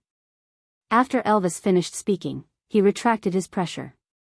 Then, he saw Leah pouncing into Gu Mengmeng's arms shamelessly, as if he had been wronged. He curled up beside Gu Mengmeng's legs in a kneeling position, burying his head into Gu Mengmeng's thighs. His large furry tail wrapped around half of his body and he said with a tearful look, "Mengmeng, Elvis is bullying me again, you have to protect me." Sobs, sobs, sobs. "I want a mate, I want to level up." Sobs, sobs, sobs. Gu Mengmeng looked at Leah in astonishment and only regained her senses after a long while. She asked softly, "Pardon me for asking, did you graduate from the Beast World Drama Queen Academy? The Oscars really owe you 10,086 Oscars." Elvis walked to Gu Mengmeng's side and carried her up. Then, he stepped on the base of Lee's tail with one foot and transformed his other hand into a wolf's claw. With a cold face, he said, "Answer Xiao Meng's question or I will shave off all the fur on your tail." "Shave, all, off." Chapter 407. Leah looked up at Gu Mengmeng pitifully. With his tail being stepped on by Elvis, he decided not to get up anymore. He leaned over the side of the bed and strangely felt like a drunken concubine. "All right, you are the first partner." Leah stretched out his arm lazily, then supported his head with his hand and said slowly, "Guess, how many sons does my mother have?" Gu Mengmeng did not understand what Leah meant, but since Leah was the 9th highness, it would definitely not be less than 9. Gu Mengmeng vaguely remembered that foxes gave birth to an average of 7 to 10 cubs per litter, but only around 4 survived. Unless they had masochistic tendencies, they would not count their dead sons in the ranking, so, if Leah was the 9th highness, then he would have at least 2 to 3 litters, right? So, Gu Mengmeng guessed, 11 or 12. Leah shook his head and smiled slyly, saying, 9, I am the youngest. Gu Mengmeng smiled awkwardly, completely not understanding what was going on with Li's smug expression. Was being the youngest in the family also a glorious thing? This only proved that you ran slower than the other brothers when you were a tadpole. Elvis saw that Leah started to answer Gu Mengmeng's doubts, so he released his leg. Li's tail was freed and he swayed it lazily. He flipped over and sat up, looking at Elvis, saying, next time, if you want to threaten me, you have to come up with a more reliable reason, or else I will not cooperate with you. Elvis raised his eyebrows, saying, you don't believe that I will shave all your fur? Leah shook his head, with a you are an idiot expression, saying, Meng likes my tail so much, if you really shave it. I don't mind, at most I will temporarily maintain my human form and not show my tail. But the one who will be disappointed will definitely be Meng. Will you do anything that will make her sad? Elvis clenched his teeth and said coldly, I can try once occasionally. TSK, you really know how to brag. Leah said with a face full of disdain. Gu Mengmeng face-bombed. Sometimes she really wondered how this pair of enemies could live together peacefully in the past. With Li's cheap mouth, how did Elvis resist from strangling him to death in the past? Stretching out her hand, Gu Mengmeng gestured for him to stop. Can you answer my question first? I'm going to perform a recital at the sacrificial ceremony later. I'm in a hurry. Leah smacked his lips and resumed the rhythm. Then do you know what Cole's ranking in the family is? Gu Mengmeng had an inaccurate concept of the beast world. Many of the systems here resembled the feudal society in ancient China. Thus, almost without thinking, he blurted out, boss. Leah was still smiling and his expression did not change, but Gu Mengmeng could see a tinge of sadness in his smile. Frowning, she asked, why? Isn't he the boss? Leah shook his head. He's the second oldest. Gu Mengmeng did not understand where the sadness on Li's face came from, but her instincts told her that Leah would not ask some irrelevant questions. He couldn't help but think of the inheritance system that existed in ancient times, passing it on to the eldest son. If Cole was the second oldest, then shouldn't he inherit the position of Sauter's leader? Gu Mengmeng felt a chill in her heart. She asked carefully, then, what about your eldest brother? Leah nodded, as though he was praising Gu Mengmeng's sharp senses. But that forced smile was so pale and heart-wrenching. Aside from the topic, when I have the money to buy a house, I must choose a place that is the furthest from the square. Sob sob sob, there are activities downstairs every day. Singing White Hair Girl 8 times a day, I don't want to live anymore. Chapter 408. He died from the backlash of the mating contract. Leah said calmly, but Gu Mengmeng could see the raging waves in his long and narrow eyes. Did you have a good relationship with your big brother? Gu Mengmeng asked. Leah thought for a moment, then shook his head and said, I don't think we had a good relationship, but we were taught since young to be a pair of brothers who could complement each other, so we spent more time together. Gu Mengmeng did not understand. There were a total of 9 brothers. Why did the eldest and youngest have to be good brothers?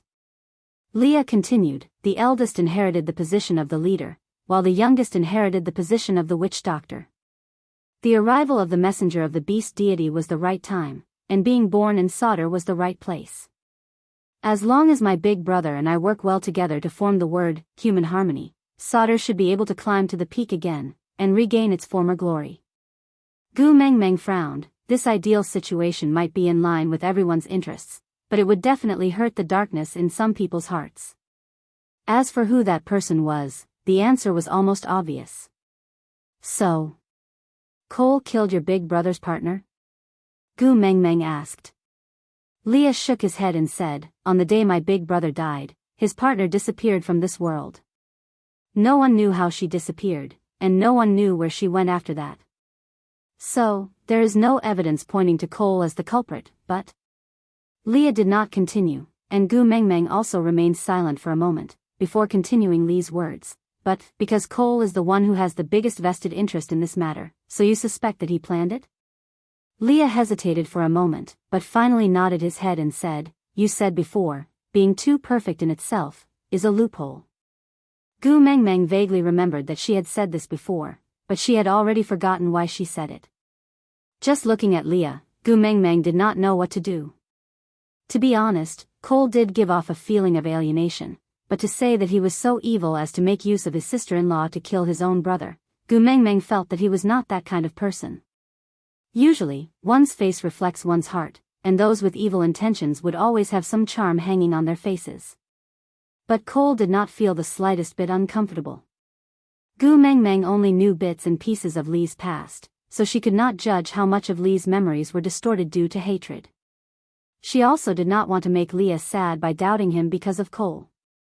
After deliberating for a long time, Gu Mengmeng sighed and said, "Maybe it's a misunderstanding?" Leah was not angry, but just smiled faintly and said, "Yeah, maybe it's a misunderstanding." Gu Mengmeng could clearly feel Li's sensitivity. His words, which seemed like he was agreeing with her, contained too much disappointment and indescribable sadness. "It's not that I don't believe you," Gu Mengmeng explained. "It's me, I, and said, Gu, King, Gu said, Mengmeng, I said, me, Gu Mengmeng, I said. It was, I say, I.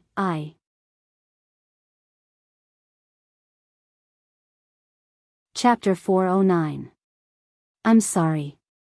Gu Mengmeng apologized. Leah realized that his emotions had put Gu Mengmeng in a difficult position, so he purposely exaggerated his disappointment and sadness. He hooked Gu Mengmeng's chin seductively and said, "You clearly know that compared to an apology, I want to hear your confession more.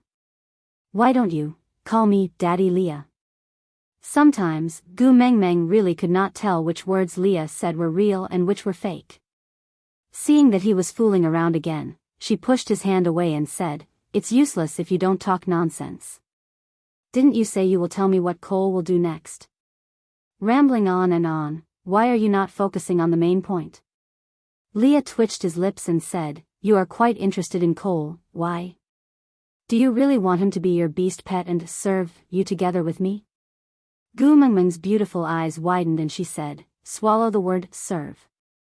If I hear it again, I will fall out with you." Leah nodded and said obediently, "All right, how about changing it to serve?" "How about serve?" Gu Mengmeng clenched her teeth and screamed in her heart, "Heavens, there is a fox spirit here. I wonder if he has passed the tribulation. Do you want to consider sending a bolt of lightning to strike him?" Leah cleared his throat and stopped joking before continuing, "The snow foxes are the followers of the messenger of the beast deity. In this tribe, serving the messenger of the beast deity is the most important duty. In these 1,000 years, there are many snow foxes who have made it in order to break through the third level boundary.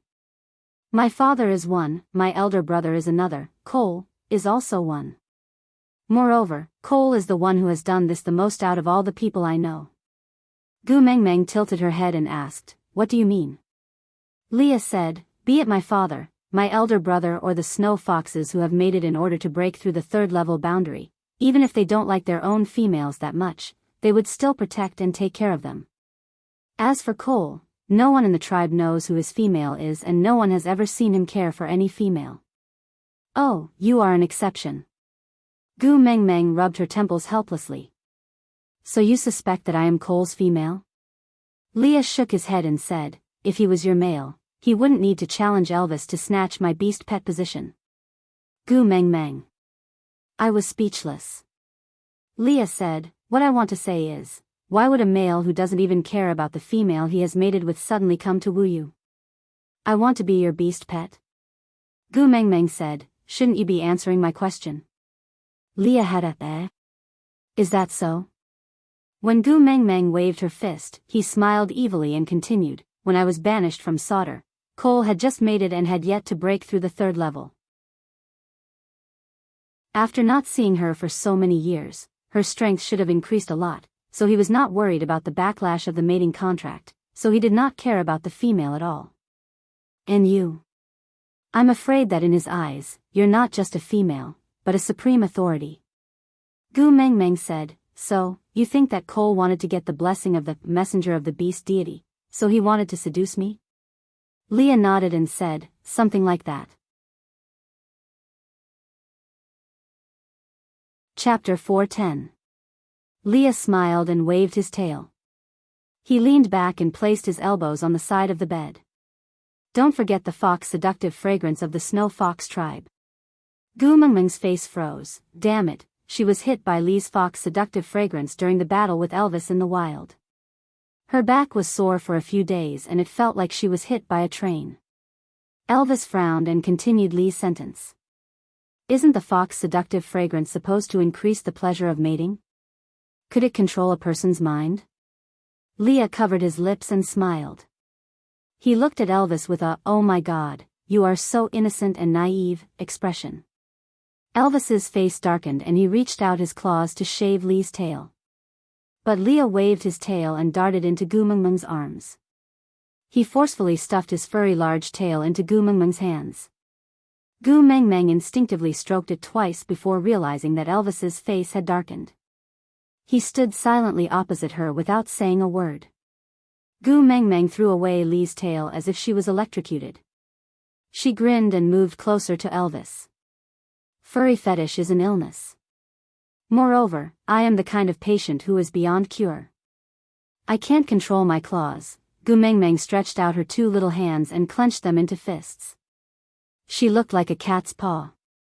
Why don't you chop off my hands? Sobs, sobs, sobs. Elvis looked at Gu Mengmeng, feeling annoyed and amused at the same time. The jealousy he felt when he saw her touching Lee's tail and satisfaction had long been dispelled by her soft and gentle words.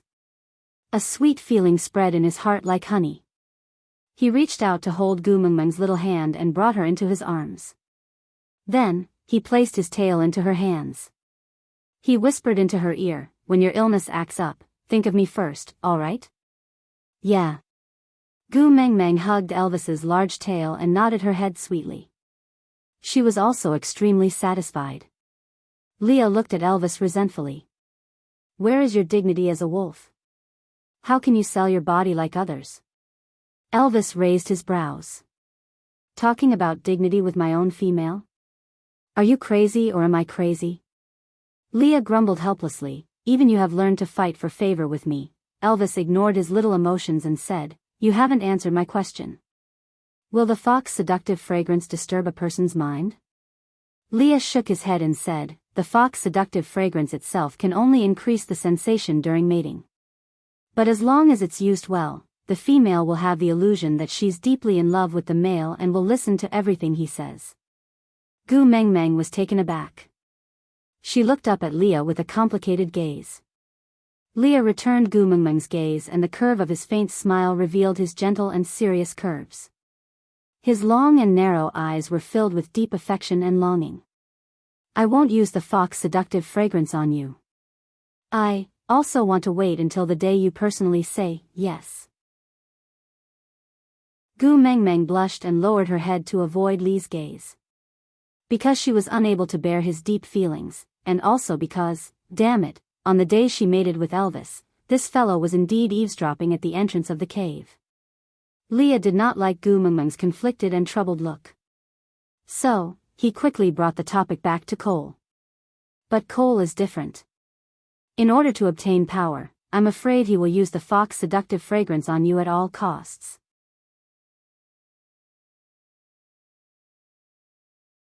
Chapter 4:11. Then what should I do? Gu Mengmeng was a little afraid. She was someone who had experienced the fox seductive fragrance before. Unknowingly, she would fall into that enchanting state and there was no way to resist it. Leah looked up at Gu Mengmeng with a serious and cautious expression. He did not smile but it made one feel more at ease. "Don't leave my side. No matter when, no matter where, no matter what you want to do, you must bring me along." Gu Mengmeng looked at Leah in a daze. She hesitated for a moment before asking, "Can I bring Elvis along?" Leah shook his head. "Only the snow fox tribe is most sensitive to the fox seductive fragrance. Apart from me, the entire snow fox tribe can't wait for you to stay in Sauter. So even if someone finds out that Cole is using the fox seductive fragrance on you, no one will warn you. Although Elvis is more familiar with the fox seductive fragrance, he needs to use a large amount of it and it has already taken effect. Only then would he be able to detect it faster than normal orcs. But with Cole's cautiousness, do you think he will use a large amount on you so openly that you will not be able to control yourself and pounce on his fox seductive fragrance in public? Gu Mengmeng thought about it seriously before shaking her head. She agreed with Li's words. Gu Mengmeng hugged Elvis's tail. Her little face looked even more crystal clear under the contrast of Elvis's punk-style tail. Her doe-like innocent eyes carried a tinge of grievance and helplessness. "Hubby," Elvis rubbed Gu Mengmeng's little head. "Don't be afraid. I will protect you with Leah. This situation, we have long expected it." Gu Mengmeng then recalled that when Leah and Elvis established Saint Nazir, they were preparing to welcome the messenger of the beast deity and replace Sauter. She nodded and felt much more at ease. Leah continued. "There will definitely be some accidents during the sacrificial ceremony later." Gu Mengmeng turned her head. "Why? Does Cole want me to die on stage in public?" Leah shook his head. "No, he probably wants to be a hero and save the damsel in distress. I heard that all females fall for this." Gu Mengmeng's lips twitched. "Acting as Chiao Miao?" Leah smiled but did not reply. He just looked at Gu Mengmeng and instructed, "Later on, no matter what, you must not be more than 3 steps away from Elvis and I. No matter what method Cole uses to separate us, you must try your best to reject him. If you really can't reject, you can throw a tantrum. This is the exclusive right of females. Even if you are not the messenger of the beast deity, you can still use it." Gu Mengmeng raised her head and said, "I'm gentle, and well-mannered. I'm not capable of throwing a tantrum." Leah said, "Just bring out the imposing manner you had when you used the potato to smash Elvis." "No, as long as I bring out half of my aura, it should be enough to intimidate everyone." Gu Mengmeng face-bombed. Dark history. This was definitely a dark history. Taking a deep breath, Gu Mengmeng asked, "Anything else?" Leah suddenly smiled and exchanged a look with Elvis. "Leave the rest to us." Elvis nodded. "Don't worry." Gu Mengmeng nodded and did not say another word. Meanwhile, Elvis tidied up Gu Mengmeng's clothes for the last time. Then, he carried her out of the little stone house. Leah followed behind Elvis. One was black and one was white, just like day and night. Meanwhile, Gu Mengmeng was the sun that shone brightly during the day and warmed the dark night. Chapter 412. Gu Mengmeng came down from Elvis's arms, but did not leave his and Li's side. She was escorted up the altar by Elvis and Leah, and did not stop when she passed by Cole. At the end of the day, she trusted Leah more than Cole. Standing on the altar, Elvis and Leah took a step back and maintained an arm's-length distance from Gu Mengmeng. No matter what happened, the two of them had absolute confidence that they could protect Gu Mengmeng before she got hurt. Gu Mengmeng swept her gaze below the altar and unexpectedly discovered an interesting situation. Everyone revealed their tails and ears, making it seem as if they were all half-orcs. Gu Mengmeng tilted her head to look at Leah, questioning him with her eyes. Leah, on the other hand, glanced at Cole below the stage. Gu Mengmeng followed Li's gaze and indeed saw Cole swinging his fluffy and white big tail, with a pair of furry fox ears on top of his head. That appearance looked a little like Ba Wei. Although she did not know what exactly was going on, Gu Mengmeng did not dare to simply ask. After all, the males in the beast world had shockingly good hearing. No matter how softly she spoke, it would not escape their ears. Suppressing her curiosity, Gu Mengmeng took a deep breath. Then, following the amusing beast skin esoterica left behind by the previous messenger of the beast deity, she slowed down her speed by 16 times as she danced in the square, chanting as if she was reading the Bible, "I planted, I'll have to eat the fruit, bear with it." She could not laugh. Today is a good day. She felt like an idiot. Pluck thesters give you pull it down hemun for you. Damn it. She could not hold it in anymore. Gu Mengmeng's face turned red. The more she tried to hold back her laughter, the more she wanted to laugh. In the end, she could not hold it in any longer and laughed until she bent over on the stage, hammering the ground. The people below the stage were dumbfounded. Elvis and Leah on the stage were also at a loss. Elvis asked Leah with his eyes, "Did Cole use the Fox seductive fragrance on her?" Leah shook his head and replied with his eyes, "The Fox seductive fragrance does not have this type of effect." Cole was even more puzzled. He felt that the holy light had shone on his head just now. Why did Gu Mengmeng suddenly laugh like that? Gu Mengmeng's smile seemed to have silenced the entire world. By the time Gu Mengmeng was done laughing and came back to her senses, one could imagine how awkward the atmosphere was. It was like the national table tennis team participating in the Olympic Games. When you stood on the champion's podium to receive the award, the person giving the award had just hung the gold medal around your neck, and then you suddenly danced to 18 touches. It was being broadcasted live on TV all over the world. That was King embarrassing. Background music, the most frightening thing, is the sudden silence in the air. Gu Mengmeng cleared her throat and stood up. Pretending to be calm, she said, "Then, my dad is the beast deity, you all know that, huh?" Boom, there was an uproar below the stage. Even Cole was shocked speechless.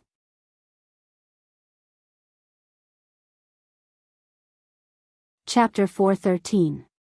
Miscalculation, such a miscalculation.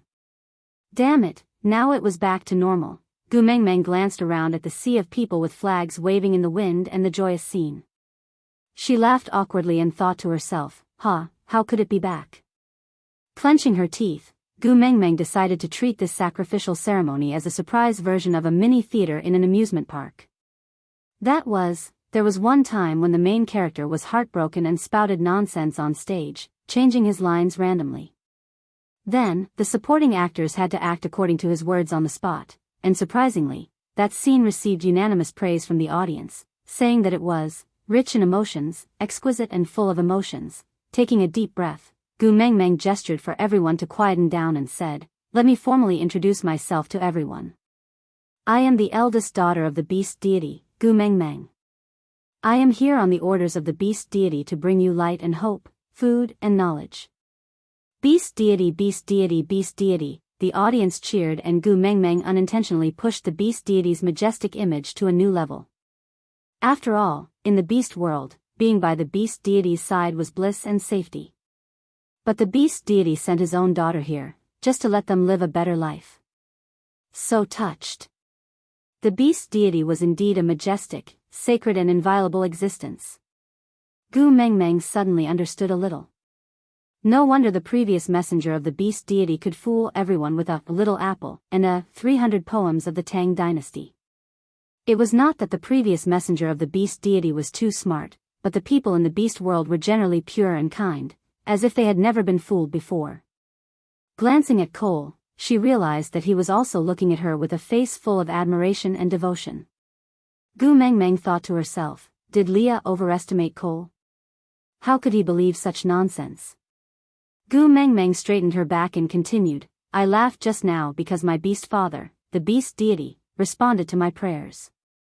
He said. Gu Mengmeng purposely dragged out her words until everyone's eyes were fixed on her, holding their breaths and waiting for her next words.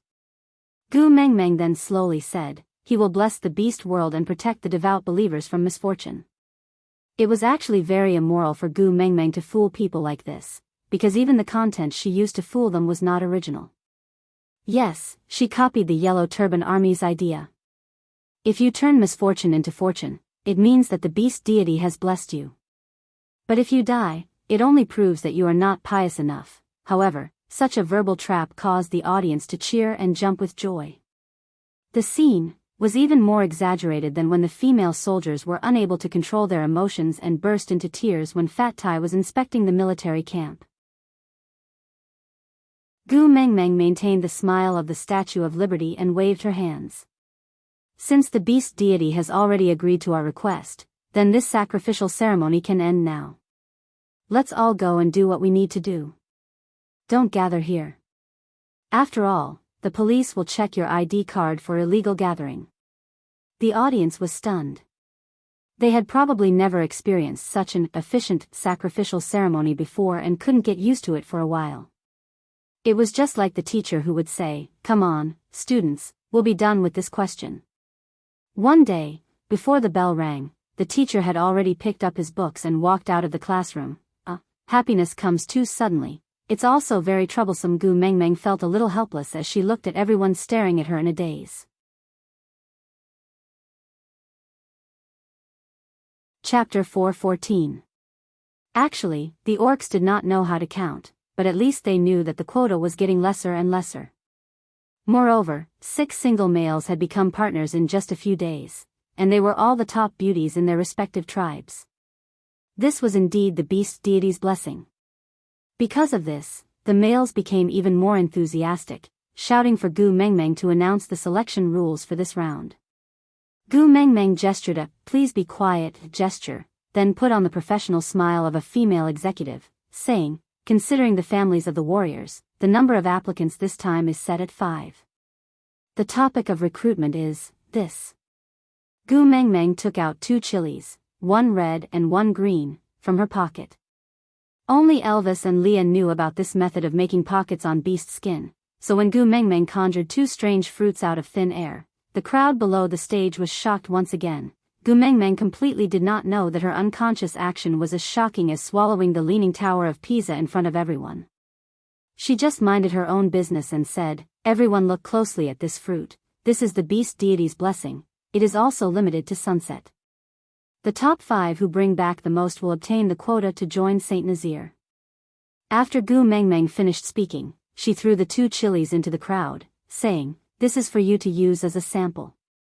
Gu Mengmeng regretted after throwing it. It was like throwing a piece of meat bone into a wolf's den. Would there be a stampede? Elvis carried Gu Mengmeng and said, "Since we are done, let's go back to the stone house first." Gu Mengmeng nodded, looking back at the crowd worriedly.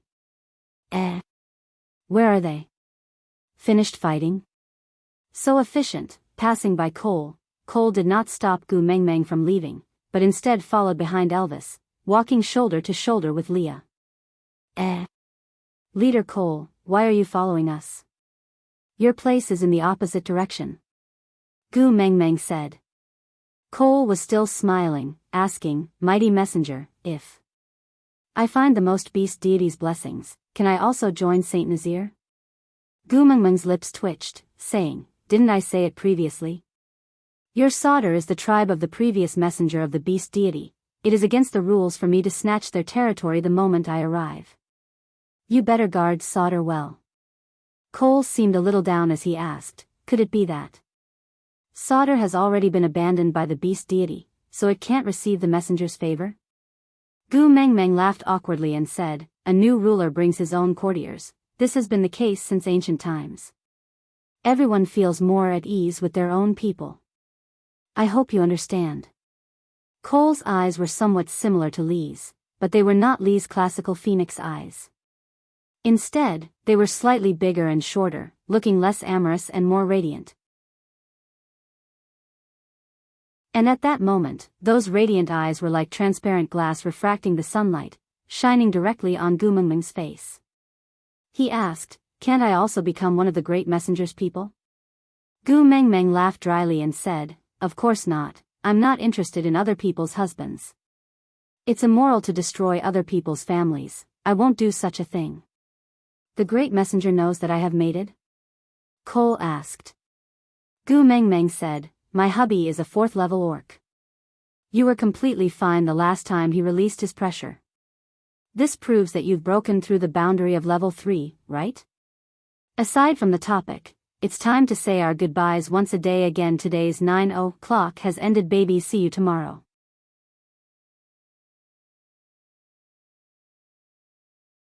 Chapter 4:15. Cole lowered his head and rubbed his chin. So it was a mistake here. If I had known earlier, I would have pretended to faint. Gu Mengmeng smiled awkwardly. "This is not the main point, right?" Cole looked up. "Then what is the main point?" Gu Mengmeng was taken aback. She suddenly could not remember what the main point was. "The main point is that you are already a mated male. Why don't you go home and play with your own female? Why do you keep following my Gu Mengmeng?" Leah purposely stood in between Cole and Elvis. "I heard that the great messenger likes your tail the most." Cole smiled at Leah. I heard that the great messenger likes your tail the most. Leah paused and asked, what is it? Cole asked. Then do you still want your tail? Leah sneered. This time, you want to snatch my tail? Cole swayed his fluffy tail. You don't have to snatch it. I have it. Leah said in a tone of sudden realization, I forgot. You just like to see others in pain. Cole's gaze sharpened as he stared coldly at Leah. The smile on his face was still maintained, not even the slightest change in its arc. He said, when the day comes where you no longer need to rely on the great messenger's protection to return to Sauter, come and say this to me again. The current you still doesn't have that right. Gu Mengmeng patted Elvis's shoulder. She gestured for him to put her down. Elvis hesitated for a moment. Then, he did as he was told. Gu Mengmeng walked to Leah. She opened her arms and gestured for a hug. Leah was stunned for a moment. He smiled gently and carried Gu Mengmeng. He buried his nose in her neck and enjoyed her hug. As for Cole, he was no longer important. Gu Mengmeng hugged Lee's neck back. She looked at Cole. The current Leah is no longer the ninth highness you can chase away. He is my family now. Please be more respectful when you speak. Or else, I don't mind abusing my authority as the messenger of the beast deity to destroy your Sauter. Cole did not expect Gu Mengmeng to stand up for Leah. He was slightly surprised. But his expression did not change. Placing his right hand on his left chest, Leah said respectfully and sincerely, yes, I will follow the great messenger's orders. Gu Mengmeng patted Lee's back lightly, then said to Cole, if there's nothing else, Leader Cole, please return. Our family is going back to eat. We didn't prepare any food for you. Cole tilted his head and smiled. It's all right, great messenger. I just need to watch you eat. Gu Mengmeng shook her head and returned a polite smile. Didn't your mother tell you that it's rude to stare at others eating? Cole shook his head honestly. Gu Mengmeng laughed coldly and said, then let me tell you now, it's very rude to stare at others while they are eating. You will be despised. Cole nodded his head in confusion. Then I'll turn around when you're eating. I won't look. Gu Mengmeng twitched her lips. But our family didn't prepare any air to serve you. Unless you start to stop breathing when you enter my house, it might not be convenient for our family to serve you. Leah tilted his head and leaned against Gu Mengmeng's neck. He looked at Cole through Gu Mengmeng's chin. He said coquettishly, Mengmeng, I don't like foxes other than me in our family. Aside from the topic, yesterday, I saw a reader's little darling asking about Cole. I was very touched, little darling who likes to read the text seriously. Chapter 4:16. Gu Mengmeng looked at Cole apologetically and said, you heard it, Leah has always been this awkward and can't tolerate a second vixen at home. So I'm sorry, don't go to my little stone house if there's nothing important in the future. Cole tilted his head and asked in confusion, is the great messenger siding with Leah? Gu Mengmeng nodded and admitted openly, yes, can't you tell? Cole nodded and said, I can tell, but I'm not sure, so I'm just asking. Cole remained silent for 2 seconds before continuing to ask, since the great messenger likes Leah so much, why don't you mate with him and instead let him stay in the position of a beast pet? This was Gu Mengmeng's weakness. Although her breakup with Leah was planned by Leah, she couldn't explain why, but she felt a sense of guilt. It was as if she was the one who betrayed them. Maybe it was because after the breakup, she had Elvis and was living a blissful life. But Leah had always been single for no reason, staying by her side as a beast pet to protect her. But now, what else could she give him in return? Relationships were the most vulnerable things in this world. Elvis took a step forward and blocked Cole's gaze, saying, who do you think you are? Why do we need to answer to you about our family's matters? Cole suddenly laughed. From his point of view, although there were only 3 people in Gu Mengmeng's family, but this family relationship was so messy and hard to understand. Beast pets were just playthings for females when they were excited. Females would not take it to heart even if they were ridiculed by others. But Gu Mengmeng was standing up for Leah. Although the first partner would not stop females from mating with other males, he would usually create obstacles in the dark and not let other males get close to his own female easily. This was especially true for males who were handsome and liked by females. They were even more guarded against them. For someone like Leah, he should be guarded to the death before mating. Someone had ridiculed his status as a beast pet. Shouldn't the first partner stand by and watch coldly? It would be best if Gu Mengmeng would say something to provoke Leah and make him leave disheartened. But this stupid wolf from Gu Mengmeng's family actually jumped out to help Leah. Elvis snorted coldly and ignored Cole's blank look. Just as he was about to turn around, Cole suddenly opened his mouth and said, "I can be considered as that fox's second brother. With such an identity, can I ask about it?" With a cold expression, Leah carried Gu Mengmeng and stood beside Elvis. He stood shoulder to shoulder with Gu Mengmeng, standing on either side of her. His long and narrow eyes were filled with coldness and composure. His voice was calm, without any anger or growl, just like a bowl of still water, without any ripples. He said, "I remember that day when Sauter banished me." Leader Cole said it himself. "From now on, Sauter will no longer have a ninth highness and you will no longer have a brother like me." What? Now that he saw Meng Meng treating me well, he wanted to come back and claim kinship. "I'm sorry, in my family, there are only Meng Meng and Elvis. There's no so-called second brother." After Leah finished speaking, he turned around and left with Elvis without turning back to look at Cole. Gu Mengmeng could feel Lee's body trembling.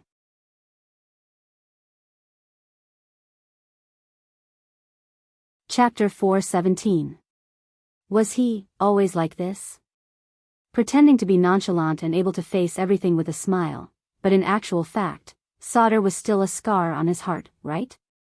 How could it not hurt? "I'm sorry." Gu Mengmeng leaned on Lee's shoulder and wrapped her arms around his neck, whispering, "Let's settle the recruitment as soon as possible, then return to Saint Nazaire. In the future, the beauty pageant will be held in Saint Nazaire instead, and we will never come to Sauter again, all right?" Lee's body stiffened, and he raised his head with difficulty, caressing the back of Gu Mengmeng's head. His voice was like flowing water, with a tinge of pain, as he said, "Being able to make you feel heartache for me once, the past is already worth it. Don't worry, I'm fine. I'm no longer the ninth highness that could be manipulated by others, now. I also have something that I want to protect with my life." Gu Mengmeng did not say anything. She remembered Elvis saying that in the past few years, Leah only had destruction in his eyes. Everything he did was to destroy Sauter. But now, he said that everything he did was to protect something with his life. Her heart shrank violently. Could she say that she did not understand? Did she not understand what he wanted to protect? Gu Mengmeng's hand subconsciously tightened, and she bit her lower lip, using an almost inaudible voice to say, "I'm sorry." Lee's smile was so bitter, but he could not bear to put Gu Mengmeng in a difficult position. Hence, he took a deep breath and forced his smile to look bright and affectionate.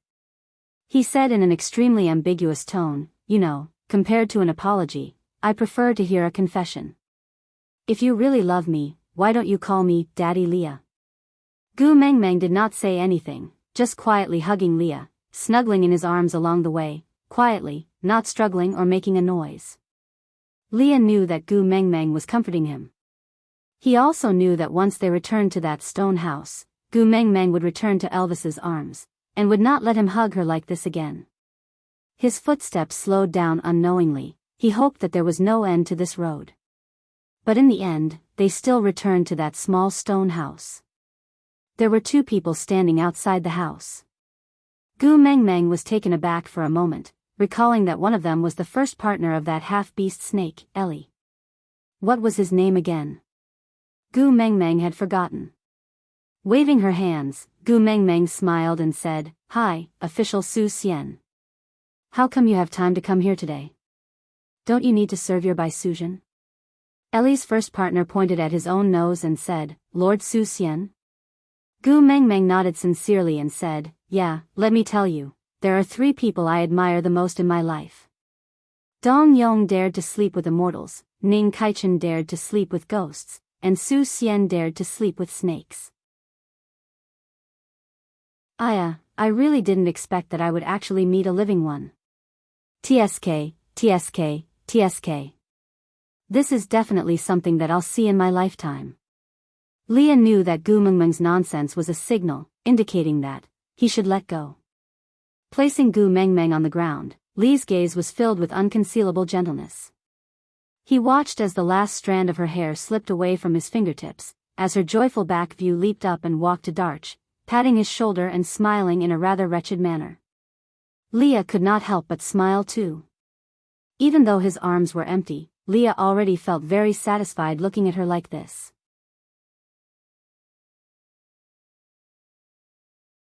Chapter 4:18. Although Darch did not understand what Gu Mengmeng was talking about, but the messenger of the beast deity's words would never be wrong. So Darch bowed and said, "Thank you, great messenger, for bestowing me with a name. From today onwards, I will be called Official Su Xian." Pfft, ha ha ha. Official, why are you looking for me today? Gu Mengmeng asked with a smile. Official Su Xian smacked his head and said, "Oh, right. I almost forgot." Gu Mengmeng held onto Elvis's arm and held back her laughter, asking, "What is it?" "Say it." Official Su Xian said, "Ellie wants to join the Sauter tribe, so I am here to bid farewell to you." In the beast world, it was common sense that male passions would follow the females wherever they went. Ellie had 9 partners, but now, only this official Su Xian and another male partner whom Gu Mengmeng could not remember even though he looked familiar came to bid farewell to her. It could be seen that these 2 still had feelings for Saint Nazir. Gu Mengmeng kept her smile and nodded, saying, "All right, I understand. Although you will no longer be tribesmen of Saint Nazir in the future, don't forget that Saint Nazir used to be your home. Have you all remembered the method I taught everyone to store food before winter? Before winter this year, bring the males in your family to prepare more food, don't let the females eat you all up when they are hungry." Official Su Xian scratched his head and gave an embarrassed smile, saying, "You don't blame us for leaving Saint Nazir?" Gu Mengmeng said, "I'd rather tear down 10 temples than ruin a marriage. I can't possibly force you to give up your own happiness and stay in Saint Nazir as bachelors for the rest of your lives." Official Su Xian hesitated for a moment and asked, "Can I really use the method you taught me to store food for the winter?" "Don't worry, I will definitely not teach it to others." Gu Mengmeng nodded and said, "Of course you can. It's up to you whether you want to teach it to others or not. Since I told you all, I have no intention of hiding it." Official Su Xian pursed his lips, as if he wanted to say something but was too embarrassed to do so. He hesitated for a long time, making Gu Mengmeng furious. He patted him on the chest and said, "You weren't like this in the past. If there's anything you want to say, just say it. You're like a sissy. If you continue to blabber like this, don't say that you know me when you go out in the future. I'll find it embarrassing." Official Su Xian's face turned even redder after being teased by Gu Mengmeng. He lowered his head like a child who had done something wrong and asked softly, "Then, will you still give us the salt to marinate the meat?" Gu Mengmeng thought for a while and said, "Salt is a resource of Saint Nazir. You are no longer a tribesman of Saint Nazir, so I naturally cannot provide salt to you for free. However, you can use prey of equivalent value to exchange with us. As for the exact method of exchange, I will go back and discuss with Elvis before telling you." Official Su Xian hurriedly nodded. As long as he was willing to exchange, it was good. After all, Gu Mengmeng was the messenger of the beast deity and all the males in the world would be proud to provide her with food. Moreover, with Elvis's hunting abilities, Gu Mengmeng would never lack food. So, her willingness to exchange was actually a form of taking care of him. This thought made Official Su Xian extremely grateful. He felt even more guilty for leaving Saint Nazir because of his mating. Hence, he promised again and again that he would not tell anyone about the secret of marinating the meat. Even if Ellie asked, he would not say anything. Gu Mengmeng really wanted to say, "Actually, it's fine even if you say it.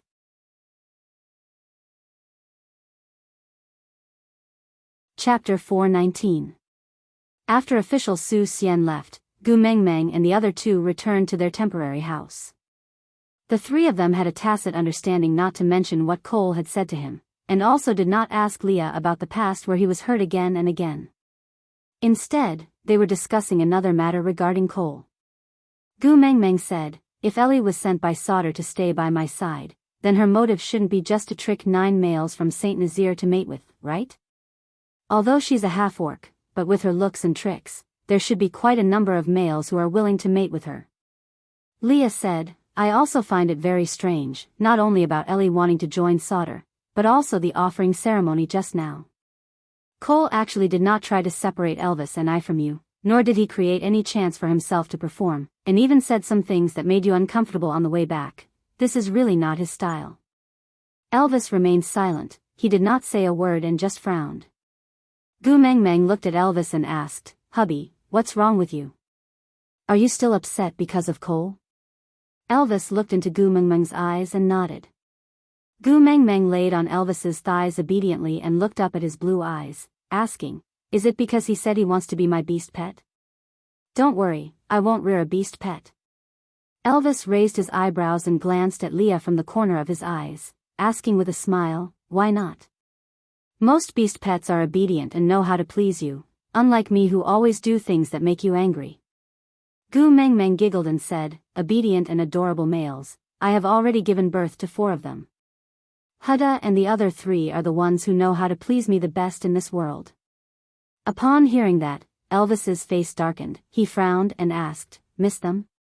Gu Mengmeng nodded, she had been busy with the recruitment these few days and realized that she had neglected Lee's emotions today. The physical and mental fatigue made her want to retreat and return to that cave to hug her sons and give them a good rub. Gu Mengmeng touched Elvis's tail from time to time, saying, I wonder if they cried when I was not around? Did they eat properly? Did they miss me a lot? Elvis laughed coldly and said, have you seen a wolf cry before? Gu Mengmeng was taken aback. She tried hard to recall, then shook her head. Elvis kissed Gu Mengmeng's forehead and said, although I don't really like them, but they have inherited our powerful genes. If they want to die just because their mother beast is not around, then there's no need for such trash to exist. Gu Mengmeng glared at him and said, who are you calling trash? You're the useless one. Your entire neighborhood is useless. Elvis sighed. You are throwing a tantrum at me because of them again. Gu Mengmeng pursed her lips, feeling rather guilty. Elvis shook his head and rubbed Gu Mengmeng's little head, sighing softly, I dislike them more and more. Why don't you consider Leah? I feel that interacting with Leah is much easier than interacting with those 4 fellows. Gu Mengmeng smiled apologetically and said, don't be like this, my son is also very easy to get along with. Really? Elvis raised his brows. Really? But why do I become so irritable when I see them? Gu Mengmeng mumbled, because you might have rabies. Elvis, what?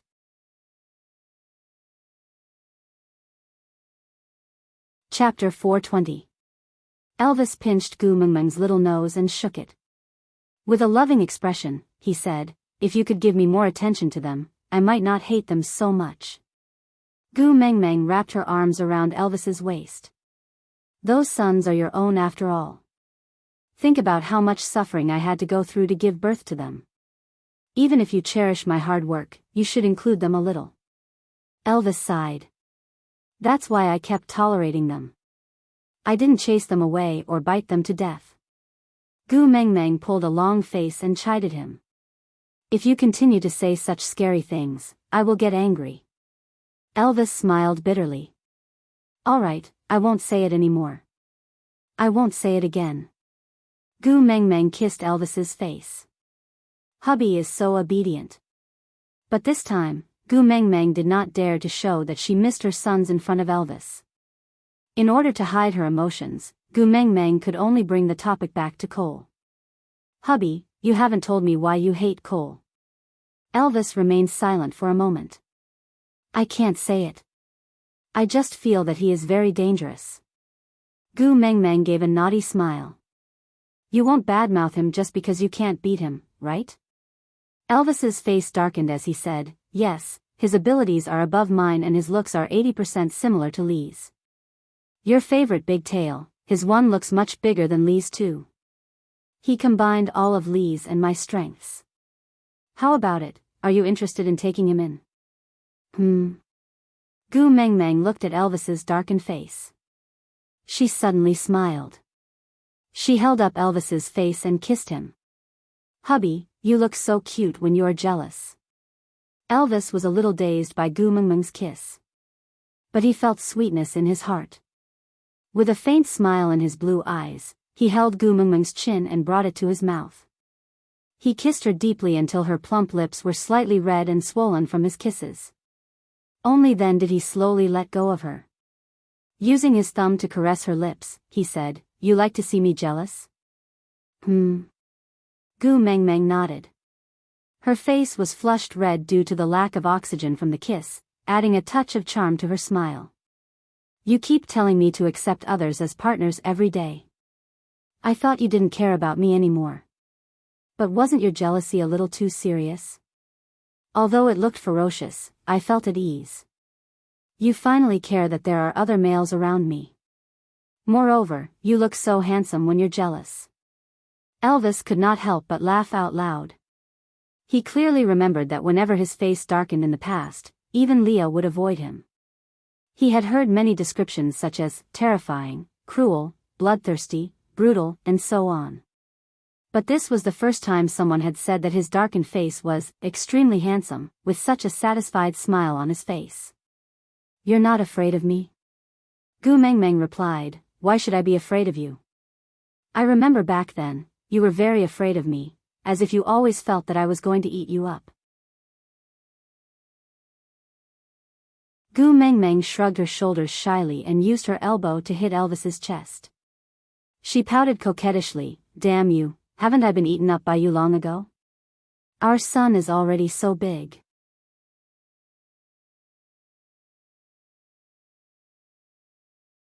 Chapter 421. Gu Mengmeng smiled as she leaned into Elvis's arms. It's not that exaggerated. At least our Huda and his brothers won't become your love rivals. Elvis smiled coldly. You have to be especially wary of those 4 rascals. They are the ones who snatch my wife the most. Gu Mengmeng pounded Elvis's chest in a coquettish manner. A father should have the bearing of a father.